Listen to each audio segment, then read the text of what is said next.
12वीं सदी में अक्का महादेवी नाम की एक स्त्री शिव की भक्त हुआ करती थी।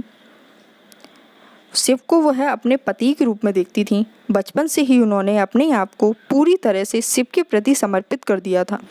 जब वह युवा हुई तो एक राजा की नज़र उन पर पड़ी।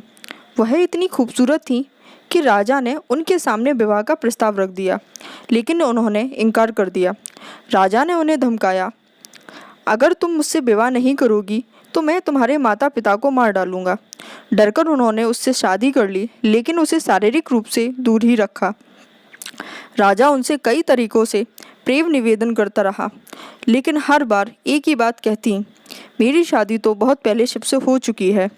यह अक्का का कोई मृत्यु भ्रम नहीं था, यह उनके लिए 100% एक सच्ची बात थी। अक्का महादेवी का कहना है कि उनकी शादी पहले शिव से हो चुकी है। राजा को सहन नहीं हुआ तो एक दिन राजा ने सोचा कि ऐसी पत्नी को रखने का कोई मतलब नहीं है।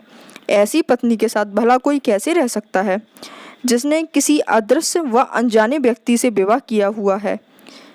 उन दिनों औपचारिक रूप से तलाक नहीं होते थे, पर राजा परेशान रहने लगा। उसे समझ नहीं आ रहा था कि वह क्या करे। उसने अक्का को अपनी राजसभा में बुलाया और राजसभा में फैसले करने को कहा। जब सभा में अक्का से पूछा गया तो वो यही कहती रहीं कि उनके पति कोई और है।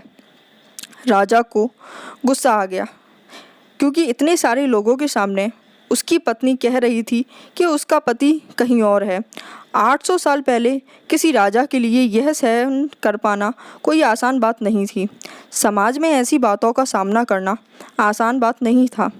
राजा ने कहा, अगर तुम्हारा विवाह किसी और के साथ हो चुका है तो तुम मेरे साथ क्या कर रही हो, चली जाओ। अक्का ने कहा, ठीक है, वहाँ से चल पड़ी।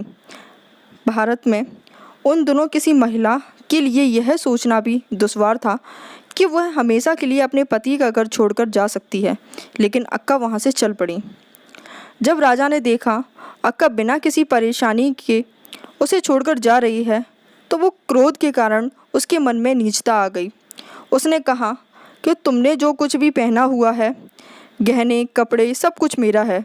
यह सब यहीं छोड़ दो और तब जाओ।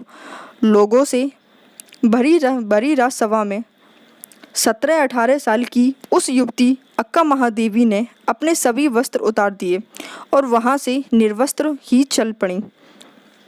उस दिन के बाद उन्होंने वस्त्र पहनने से इनकार कर दिया। बहुत से लोगों ने उन्हें समझाने की कोशिश की, उन्हें वस्त्र पहनने चाहिए क्योंकि इससे उन्हें ही परेशानी हो सकती है, लेकिन उन्होंने इस पर कोई ध्यान नहीं दिया। पूरे जीवन वह निर्वस्त्र ही रहीं और एक महान संत के रूप में जानी गई। उनका निधन कम उम्र में ही हो गया था, लेकिन इतने कम समय में ही उन्होंने शिव और उनके प्रति अपनी भक्ति के बारे में सैकड़ों खूबसूरत कविताएं लिखीं। उनकी भक्ति ऐसी थी कि वह हर दिन प्रार्थना करती थी, हे शिव, मुझे आज भोजन ना मिले, मैं चाहती हूँ कि आपका अंश बनने के लिए मैं जिस तड़प और पीड़ा से गुजर रही हूँ वह मेरे शरीर से भी जाहिर हो। अगर मैं भोजन कर लूँगी तो मेरा शरीर संतुष्ट हो जाएगा। मेरा शरीर नहीं समझेगा कि मैं कैसा महसूस कर रही हूँ, इसलिए मैं चाहती हूँ कि मुझे भोजन ही ना मिले। अगर मेरे हाथ में भोजन आए भी तो इससे पहले ही मैं उसे खाऊं वह ज़मीन पर गिर जाए। अगर यह ज़मीन पर गिर गया तो मेरी जैसी मूर्ख उसे उठाकर खा सकती है, इसलिए उसे पहले से ही गिरे हुए भोजन को उठाकर खाऊं।